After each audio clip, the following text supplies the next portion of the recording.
Why most people stay broke at $100,000 a year. Let me start with something that surprises people. Some of the most financially stressed people I've ever seen don't make $40,000. They make six figures. On paper, everything looks fine. Good job, respectable title, decent benefits. But behind the scenes, credit cards creeping up, savings barely moving, constant stress about money they shouldn't be worried about.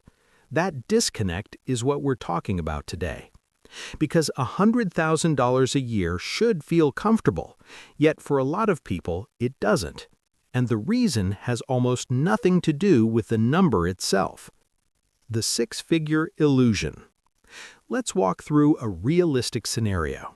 You land a job paying $100,000 a year. Everyone congratulates you. Family's proud. Friends say you've made it. But then the paycheck hits. After federal taxes, state taxes, Social Security, Medicare, and health insurance deductions, your take-home pay might be around $5,800 a month. Now life fills in the gaps. Rent or mortgage, $2,200. Car payment, $650. Insurance, phone, and utilities, $600. Student loans, $400. Groceries and gas, $700. You haven't done anything crazy. You're not irresponsible. And yet, half your money is already gone. That's the six-figure illusion. You feel rich on the outside, but the math says otherwise. Lifestyle inflation doesn't feel like a mistake. Here's why this trap is so dangerous. Lifestyle inflation never shows up all at once. It happens quietly. You get a raise, maybe $8,000 a year. You upgrade your apartment, just a little nicer. You finance a newer car, safer, more reliable. You start saying yes to trips, dinners, convenience.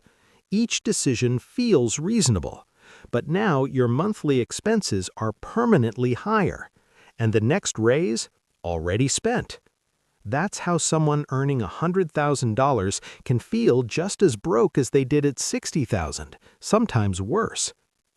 A tale of two $100,000 earners. Let me give you a real-world comparison. Person A makes $100,000, lives in a big house, drives a new car, has multiple subscriptions, financed furniture, and credit card balances. Person B also makes $100,000, drives a paid-off car, lives below their means. Maybe they even house hack, which is a great way to lower your expenses. And they also invests aggressively, keeps expenses boring. From the outside, Person A looks successful. But if both lose their job tomorrow, Person B is fine. Person A is panicking within 60 days. Same income, completely different outcomes. Which one do you want to be? Comment your answer down below. High income creates overconfidence. This is a big one. When your income goes up, your urgency goes down. You stop worrying about emergency funds. You stop tracking spending. You delay debt payoff. Because deep down, you believe money will always be there, until it isn't. Layoffs don't ask what your salary was. Medical bills don't care how much you used to make. Wealth isn't about how much you earn when things are good. It's about how protected you are when things go wrong. This is why building an emergency fund, no matter how much you make, is super important. Debt feels justified at higher income levels. At $40,000, debt feels scary. At $100,000, debt feels normal. A $700 car payment becomes reasonable. A massive mortgage becomes an investment. Carrying credit card balances becomes temporary. But debt doesn't care how much you earn. It only cares about one thing: how much of your future income it controls. And once your income is already spoken for, stress creeps back in, no matter how high the number is. Here's a tough question. If your paycheck stopped for 6 months, what would happen? Many six-figure earners don't like the answer. They have high cash flow, low savings, minimal flexibility. They feel fine as long as the money keeps coming. That's not wealth. That's dependency. Wealth means time, options, and breathing room. Most people never build a strategy.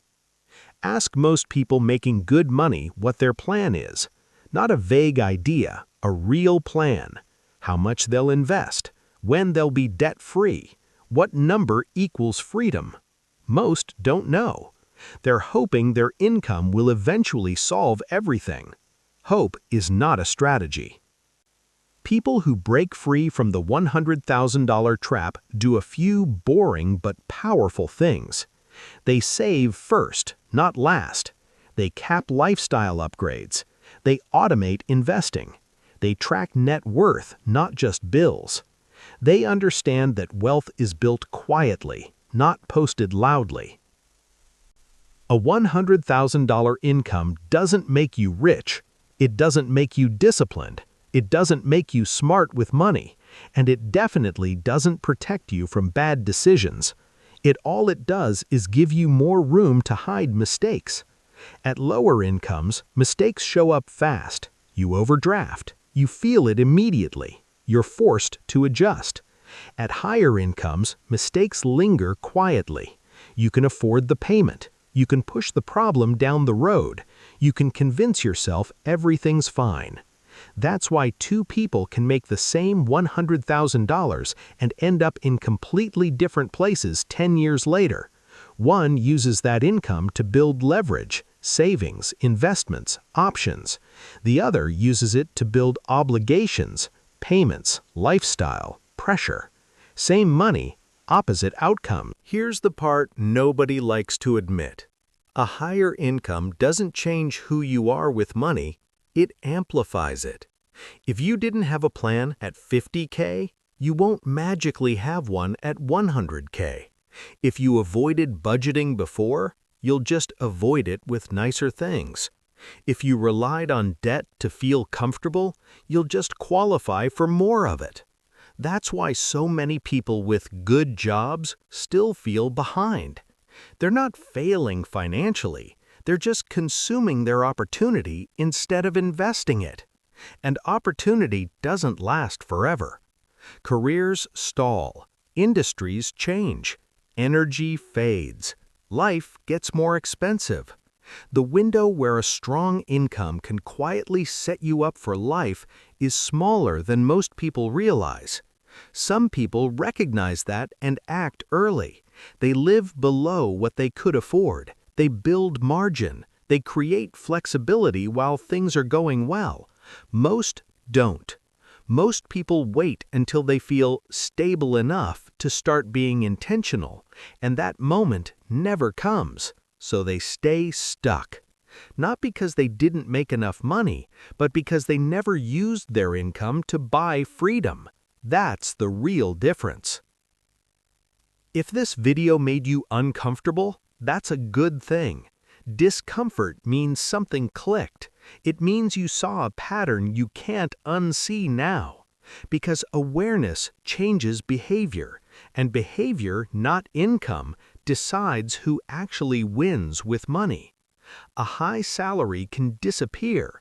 A strong financial foundation doesn't. If you want honest conversations about money, no hype, no flexing, no fake success, subscribe to my channel. This channel is about building real freedom, not just looking successful.